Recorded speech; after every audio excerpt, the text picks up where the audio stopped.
Hey everyone, welcome to the garage. Today, those heads are going on that engine. You can't see the engine. Those heads are going on that engine.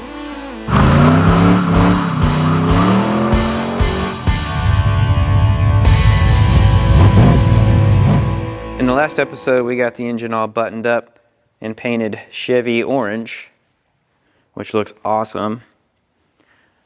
So next, we need to get the heads installed, but before we can do that, we have to install all the springs and all the valves. So let's get started. So if you've never lapped valves before, it's actually not that bad. All you really need are some shop towels, some brake clean, maybe 1 or 2 bottles depending on how much you like to use it, some WD-40.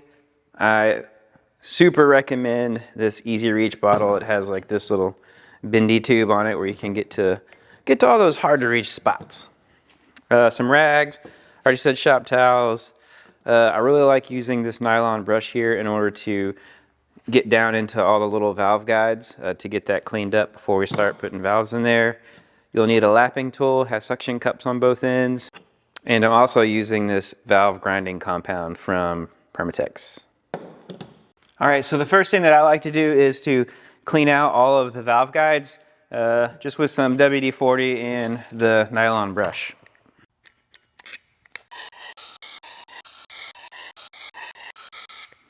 Just squirting a little bit down into each one. Just take your nylon brush and be careful not to get too crazy with it. You don't want to score up the edges, or you don't want to score up the inside bore.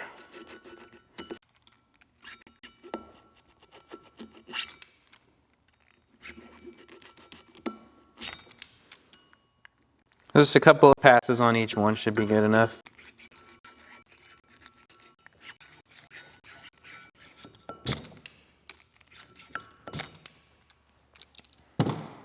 Okay, I'm just going to go one more pass, just in case we loosened anything up. All right, next thing you want to do is to make sure that all the valve seats are clean. So I'm going to use shop towel and some brake clean. All right, next we start the fun stuff. So I have the intake and exhaust valves here. So let's just start with the intake valves. So just like we cleaned up the seating surface on the head itself, you want to do the same thing on the valves. Even though these are brand new valves, they come with a coating on them. So you want to make sure that that's cleaned up. See? All right, once that's cleaned, we're going to take our grinding compound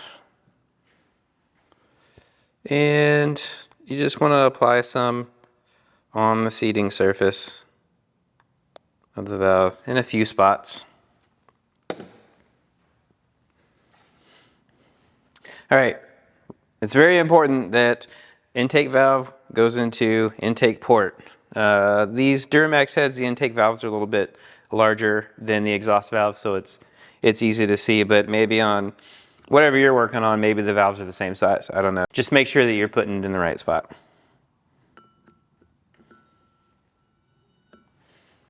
All right, so next we're going to take our lapping tool, and you want to get the suction cup on the valve so you can lift it up. And you're just going to lift it up and turn it a little bit to evenly distribute the lapping compound around the whole seating surface there. All right, and then act like you're making a fire. But you want to use really, really light pressure. Every couple seconds, lift it up, redistribute.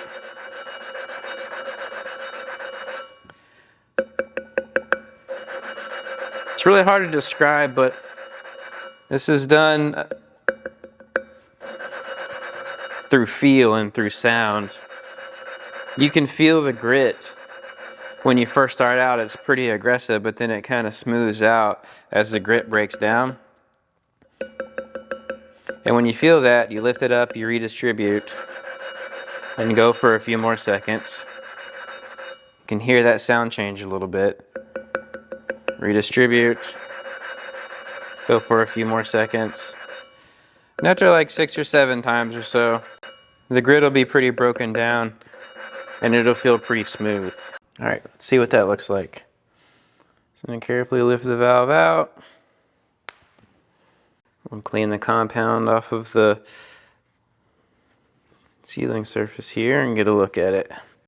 All right, that looks really good. So on the right is the valve that we just lapped, and what you're looking for is a nice, even and consistent, dull gray seating surface on the face of the valve the whole way around. And on the left is a brand new valve which we haven't lapped yet, and you can see it still has the perfectly smooth machine surface. And that's what we want to get rid of whenever you're lapping these valves in, because you want that valve surface to be 100% mated with the seating surface in the cylinder head. So let's go take a look at that real quick. All right, so here's the cylinder head seating surfaces, and the port on the left is the one that we just lapped. And just like on the valve, you're looking for a smooth and consistent gray, dull surface the whole way around the seating surface. And on the right there is a port that we have not lapped yet, and it's a machine surface.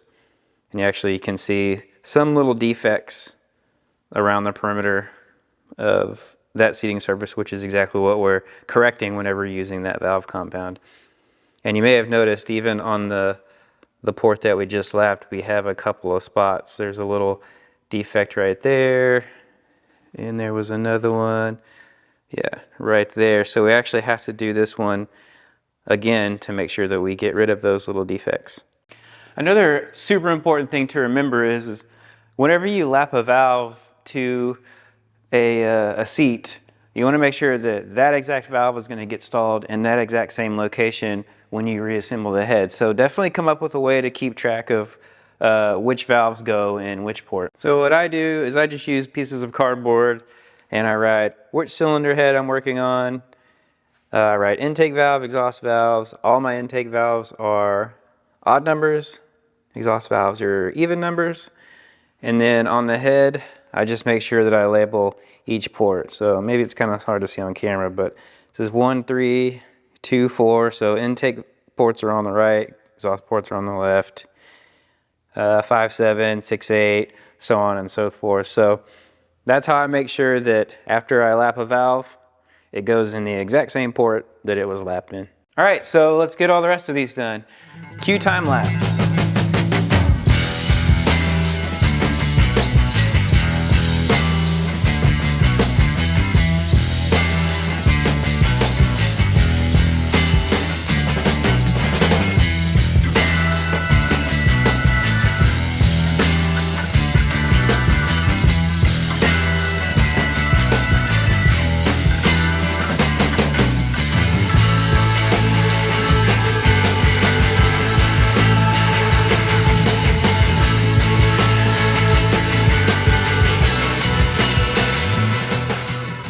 Since we have all the valves lapped, we can get started on reassembling the head. So what I have here are the spring seats, the spring retainers, the valve keepers, the springs, and also the valve stem seals. So let's go ahead and get this guy reassembled. First thing I'm going to do is install the spring seat. So it just slides over there. Then I'm going to install a valve seal. You can kind of get them started with your finger. I'm going to take a socket and a hammer and gently seat it all the way.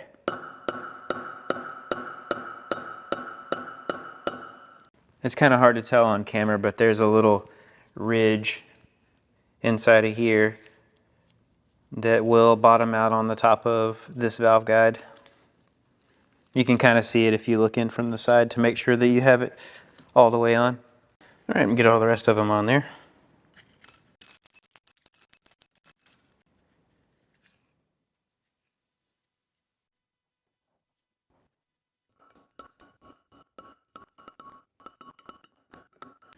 Okay, so we have all of the valve stem seals in. So the next thing is to install the valves and the springs. Let's get this guy flipped over.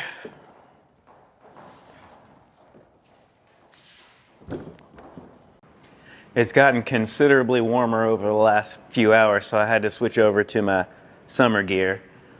Also, I don't know if you can hear it on camera, but it is so windy outside right now. It's like 40-mile-an-hour gust or something crazy. So yeah, the weather here in Central Texas is definitely unpredictable. All right, let's start installing some valves. So I have intake valve number 1 here, which goes in this port.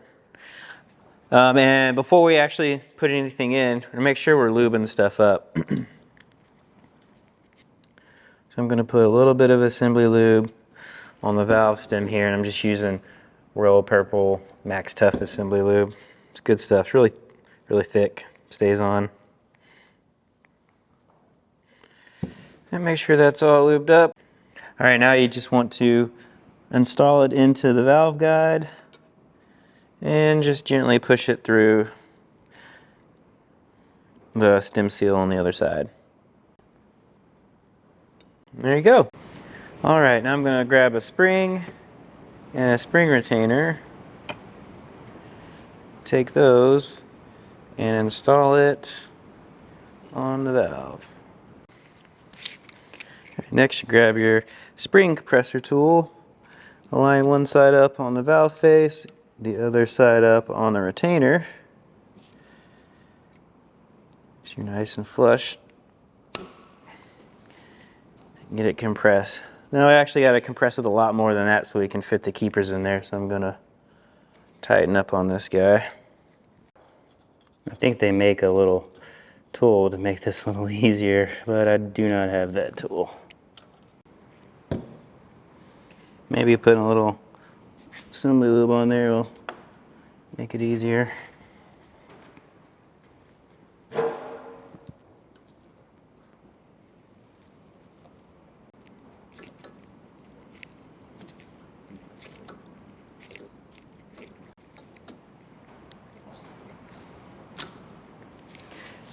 There we go. So assembly lube for the win. Makes the keepers kind of stick on there a little bit better. And that valve is installed. Now 31 more to go.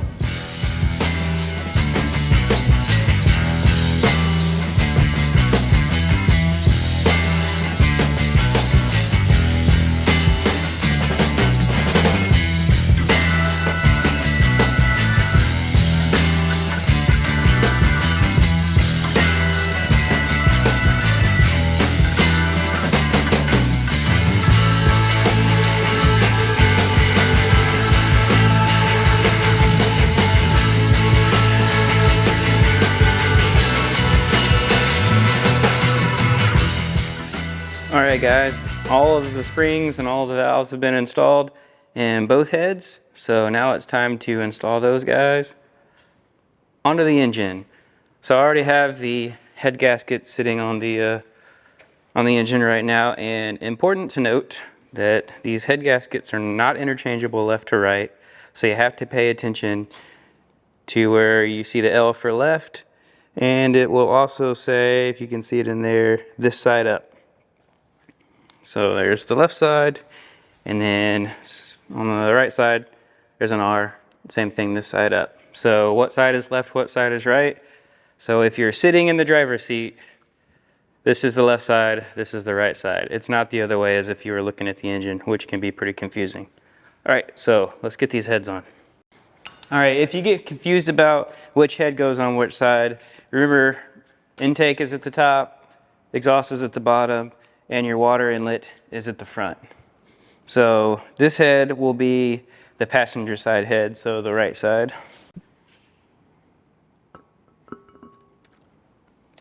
I have it sitting on the dowels there, so it's good to go. Sometimes it's tricky finding these dowels. There it goes. All right, heads are on, sort of. Got a lot of fasteners to put in. I'm really excited about these ARP bolts and studs that we're going to be putting in the engine. Right now I'm building it completely stock, no-go fast parts, with the exception of these, but you know, I may be upgrading in the future, you know, sequential turbos or compound turbos, something, who knows. I don't think that this truck is going to stay in stock form for very long. So while I have it apart, might as well upgrade the head studs. ARP sends you everything that you need, all the instructions, even most importantly, you get stickers. Obviously, that's why we buy expensive things, so that we can have stickers. But they give you the torque sequence and torque values and stuff. And also the super important fastener assembly lubricant. The only way that you can guarantee that you're actually hitting your torque values is if you use this lubricant. So yeah, let's get started. So I'm using ARP's fastener assembly lubricant, and I'm lubricating the fine threads where the bolt's going to attach on top. So I'm not lubricating the threads that actually go into the block. The only thing you need to do down there is if the threads protrude into the water jacket, you would want to put thread sealant, but on Duramax motors, that's not the case. So I'm just lubricating the top. And I could do this after I have all the fasteners in there, but I don't know, I just think it's easier to do it while you have them in your hand. And there's a little Allen key. The Allen key goes up. This is a time-consuming process, so don't rush, take your time. All the studs are in, so now I'm just going to use my drill on the very lowest setting just to run these down to finger tight. Also, I'm going to go in the sequence that you would go whenever you're torquing these things. So that would be 1, 2, 3, 4, 5, 6, 7, 8, 9, 10, 11, 12, 13, 14, 15, 16, 17, 18. So it's just like a spiral that gets bigger and bigger as you go around, going clockwise.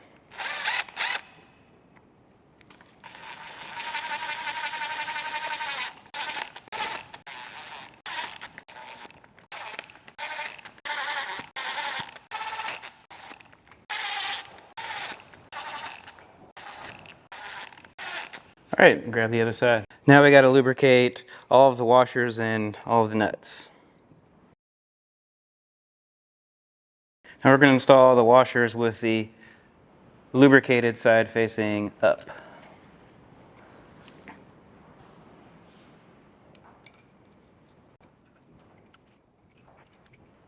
And install a nut.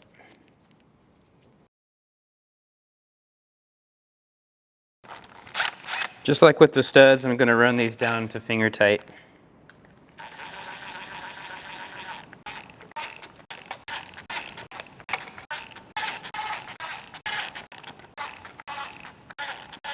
Okay, let's look up the torque values for these guys.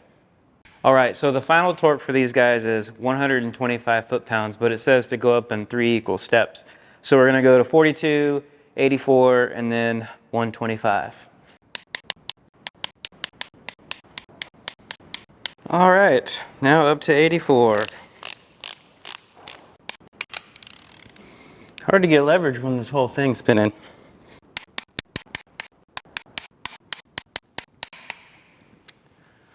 Whew! All right, now 125.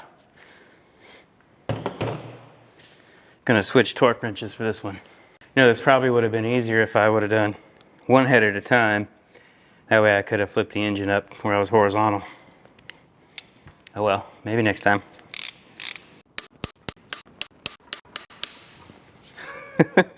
I'm spinning this thing out of the shot.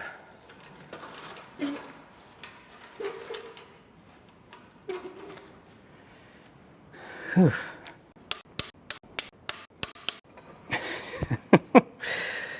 Oh man,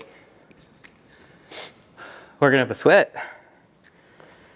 You guys are probably thinking, what a weenie. Can't handle 125 foot-pounds. Well, it wouldn't be so bad if my engine cart had wheel locks on it. Here, let me readjust. There. That way you guys can get a wide angle shot of my struggle. Okay.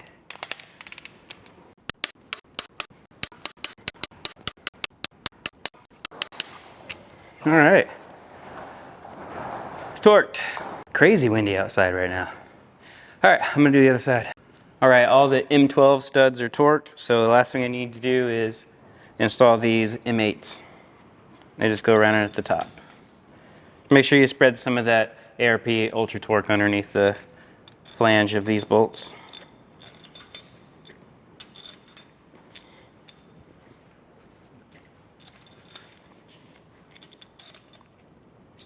Final torque on these guys is 25 foot-pounds, so first I'm going to do 12 and then 25.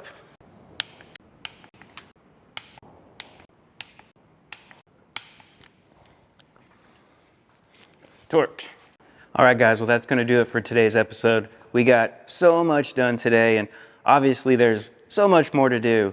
We got a turbo rebuild coming up, CP3 installation. I mean, there's just so much more plumbing left on this guy. Also, back there, transmission rebuild coming up too. Never done that before, so that's absolutely terrifying. So yeah, like I said, that's going to do it for today. So please like and subscribe, and I'll see you on the next one.